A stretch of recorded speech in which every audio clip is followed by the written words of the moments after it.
Hello guys, welcome to घर ही पढ़ो YouTube channel. So guys, continue हम करते हैं अब शॉर्ट हैंड का जो हमारा थर्ड चैप्टर है वो हम ऑलरेडी स्टार्ट कर चुके हैं।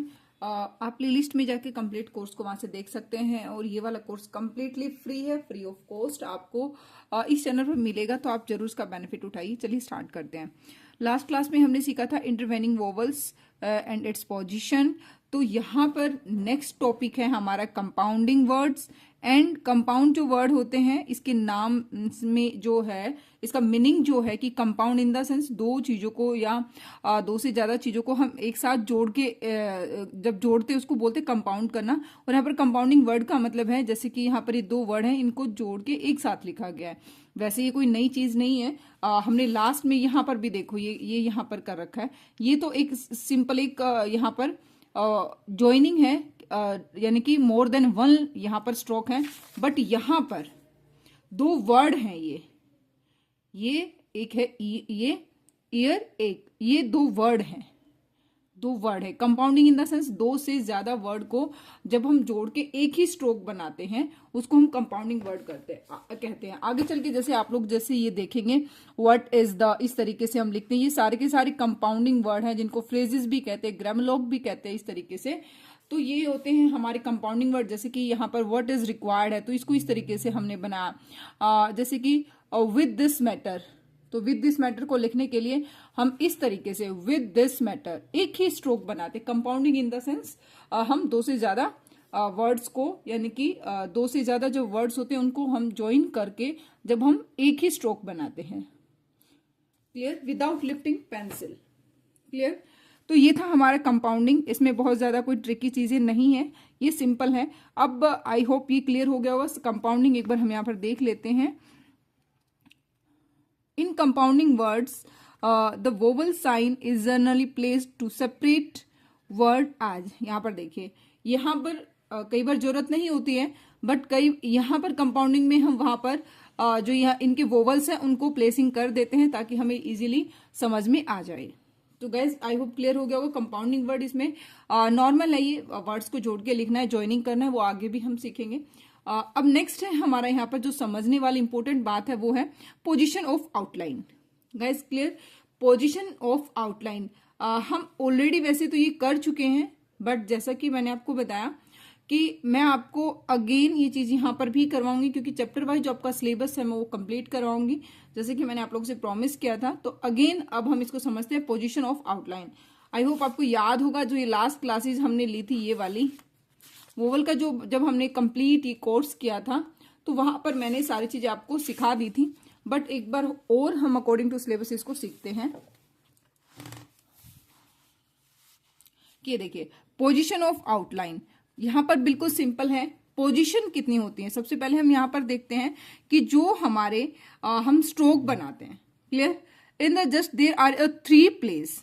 यहां पर थ्री प्लेस है, आपको पता है, first place, second place and third place. Clear? ये जो प्लेस है यही पोजीशन है। First place first position, second place second position, third place third position. तो फर्स्ट प्लेस में जो स्ट्रोक की पोजीशन होगी वो क्या होगी? About the line. Second place के अंदर पोजीशन क्या होगी? On the line. Third place के अंदर पोजीशन होगी वो थ्रू द लाइन। जो हमारे स्ट्रोक है यहां पर उनकी पोजीशन बताई गई है कि किस तरीके से हमारा जो स्ट्रोक है वो प्लेस करेगा, उसकी क्या पोजीशन होगी। और जो ये पोजीशन होती है, किसी भी स्ट्रोक की पोजीशन होती है, ये कौन डिसाइड करता है? हमने ऑलरेडी डिस्कस किया था। किसी भी स्ट्रोक की पोजीशन, देखिए जो ये स्ट्रोक्स हैं ये सिंपल हैं, ठीक है, ये स्ट्रोक सिंपल हैं। बट जब हम बात करेंगे पोजीशन की कि ये जो स्ट्रोक है यानी कि जो हमारी कॉन्सोनेंट है वो फिक्स है। क्लियर? एक सेकेंड। जैसे कि जो ये हमारे कॉन्सोनेंट है ये फिक्स है, ये सिंबल्स है। इन सिंबल्स को कब कहां पर लिखना है, इन सिंबल्स को कब कहां पर कैसे लिखना है, तो वो सभी चीजें हमें बताता है वोवल। तो वोवल का बहुत बड़ा इंपॉर्टेंट रोल है यहाँ पर। वोवल ही हर चीज को डिसाइड करेगा, बताएगा कि जो आपके स्ट्रोक है यानी कि जो आपके कॉन्सोनेंट हैं वो कहां पर और कब बनाए जाएंगे। यानी कि कॉन्सोनेंट इन द सेंस हमारे जो स्ट्रोक्स हैं वो कहां पर कब बनेंगे ये बताता है हमें वोवल। क्लियर? तो अगर कभी भी फर्स्ट प्लेस वोवल आएगा, फर्स्ट प्लेस वोवल जब भी आएगा तो हमारा स्ट्रोक बनेगा about the line. Second place vowel के अंदर हमारा स्ट्रोक बनेगा on the line. Third place vowel के अंदर हमारा स्ट्रोक बनेगा through the line. Guys clear? अब हम थोड़ा सा यहाँ पर इसका जिसके अंदर जो लिख रखा है बुक के अंदर एक बार हम वो थोड़ा सा देख लेते हैं। Just there are 3 place in which to put the vowel sign. Clear? हमारा कोई भी स्ट्रोक है उसके 3 प्लेस होते हैं गाइस। जैसे कि हमारा ये एक स्ट्रोक है, ये हमारा एक स्ट्रोक है, इनके 3 प्लेस होते हैं। मैंने बताया था कि स्टार्टिंग में जहां से बनना स्टार्ट होता है हमारा स्ट्रोक वो फर्स्ट प्लेस होता है, ये सेकंड मिड वाला, और जहां पर खत्म होता है वो होता है थर्ड प्लेस। इसी तरीके से यहां पर कोई भी स्ट्रोक है जहां से बनना स्टार्ट होता है वो होता है फर्स्ट प्लेस, उसके मिड में होता है सेकंड प्लेस और लास्ट में होता है थर्ड प्लेस। क्लियर? अब यहां पर ये स्ट्रोक का जो प्लेस है हमें क्यों इंपॉर्टेंट है, हमारे लिए क्यों इंपॉर्टेंट है, क्यों हम इसका डिस्कस कर रहे हैं? इसका डिस्कस इसलिए कर रहे हैं कि जो हमारा फर्स्ट प्लेस होगा तो फर्स्ट प्लेस का जो वोवल होगा आइदर वो डॉट है आइदर वो डैश है, तो लाइट है या डार्क है, वो फर्स्ट प्लेस की जब भी बात आएगी तो स्ट्रोक हमारा सबसे पहले तो वोवल ही हमें बताएगा कि कहां पर स्ट्रोक बनेगा। जैसे कि हम एक एग्जाम्पल लिखते हैं, एक एग्जाम्पल के थ्रू हम समझते हैं, जैसे कि पाम। क्लियर? पाम है तो पाम को हम किस तरीके से बनाएंगे? देखिए आ की साउंड आई है, आ हमारा फर्स्ट प्लेस वोवल, तो किसने बताया? वोवल ने बताया। तो यहां पर हमारा पी का स्ट्रोक है वो फर्स्ट प्लेस पर बनेगा। क्लियर? पाम। क्लियर? तो अब हम यहां पर देखते हैं पोजीशन। देखिए पोजीशन कहां पर है? फर्स्ट प्लेस पर है, तो हमारा वोवल भी फर्स्ट प्लेस पर लगेगा। ये बन गया हमारा पाम। Guys clear? फिर भी कोई डाउट रहता है तो बिना किसी टेंशन के, बिना किसी झिझक के जरूर आप कमेंट सेक्शन के अंदर पूछिए। मैं डेफिनेटली कमेंट के थ्रू या फिर नेक्स्ट क्लास में या स्पेशल क्लास लेकर भी आप लोगों को समझाऊंगी। बट आप ध्यान से सीखना, समझना ये बहुत जरूरी है। डाउट आता है डेफिनेटली पूछिए। तो गाइस क्लियर हो गया होगा फर्स्ट प्लेस। अब हम सेकंड प्लेस का एक दो एग्जांपल देखते हैं। जैसे कि हम देखते हैं रोड। क्लियर? रोड। अब देखिए पोजीशन की बात करें, अब आर जो है, आर चाहे आप फर्स्ट प्लेस पे बनाओ सेकंड प्लेस पे, आर तो आर रहेगा। आर का जो सिंबल है यानी कि जो स्ट्रोक है वो तो फिक्स रहेगा, बट अब उसको फर्स्ट प्लेस पर लिखना है, सेकंड पे, थर्ड पे, वो कौन डिसाइड करेगा? वो वोवल ने डिसाइड किया।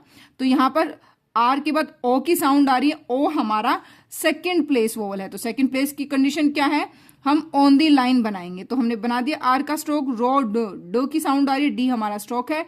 अब हम कहां पर, क्या पोजीशन क्या होगी? पोजीशन होगी सेकंड प्लेस, तो सेकंड प्लेस पर हमने यहां पर वोवल को अप्लाई कर दिया। क्लियर?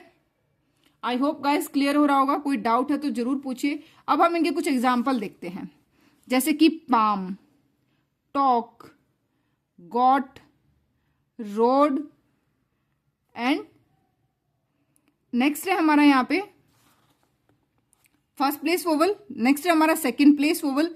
सेकंड प्लेस वोवल के हमने ऑलरेडी डिस्कस कर लिया। यहाँ पर सेकंड प्लेस देखिए, यहाँ पर एक बार हम इसकी जो थ्योरी है यहाँ पर वो रीड करते हैं। The first position is about the line, आप ऑलरेडी इस चीज को समझ चुके हैं। The second place on the line, third place position is through the line, already हमने स्टार्टिंग में डिस्कस कर लिया था। अब हम और आगे देखते हैं। The first sound vowel, the first sounded vowel in the word determine the position of the outline. वैसे ये ऑलरेडी डिस्कस कर चुकी है, लेकिन एक बार और मैं इस चीज को समझा देती हूं कि कभी भी कौन सा स्ट्रोक कहां पर बनेगा ये कौन डिसाइड करता है। स्ट्रोक के अंदर, एक वर्ड के अंदर मल्टीपल स्ट्रोक हो सकते हैं, लेकिन वो स्टार्ट कहां से होगा ये कौन बताएगा? पहला जो हमारा फर्स्ट जो हमारा वोवल होगा वो हमें बताएगा कि हमारा स्ट्रोक कहां पर बनेगा। क्लियर? देखिए यहां पर क्लियरली बता रखा है फर्स्ट साउंडेड वोवल। जैसे कि यहां पर इसके अंदर फर्स्ट साउंड क्या थी? यहां पर आ की, तो आ जो हमारा वोवल है उसने बताया हमें कि जो हमारा स्ट्रोक है वो कहां पर बनेगा। First sounded vowel in the word, word के अंदर जो पहला वोवल होगा, वोवल की जो साउंड होगी वही determine in the sense determine the position, वो पोजीशन को बताएगा ऑफ द आउटलाइन कि इस स्ट्रोक की आउटलाइन कहां पर बनेगी। कोई भी स्ट्रोक है उसकी आउटलाइन कहां पर बनेगी, कौन बताएगा, पहला वोवल बताएगा। और इसका रीडिंग का तरीका एक बार अगेन मैं बता देती हूँ। हमेशा हम स्ट्रोक को कंप्लीट लिखते हैं पहले, ठीक है, हम पहले स्ट्रोक को कंप्लीट लिखते हैं, यानी कि कॉन्सोनेंट को पहले लिखते हैं।